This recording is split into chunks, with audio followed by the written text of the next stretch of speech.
We used to go to the Jewish theater all the time. I went with my parents.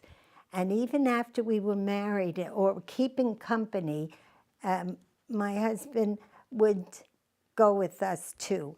He didn't know a word of Jewish, of Yiddish. I mean, maybe he knows L'chaim or something like that.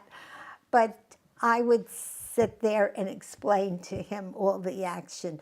And I saw all the great Yiddish actors. I saw Molly Picon on the stage, Tomaszewski, and I loved the theater.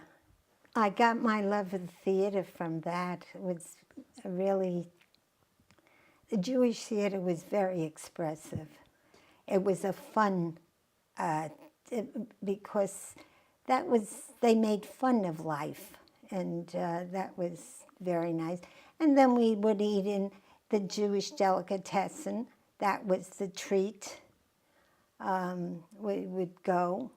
And as I said, even after we were married, whenever we were with my parents, we would go to the Jewish theater.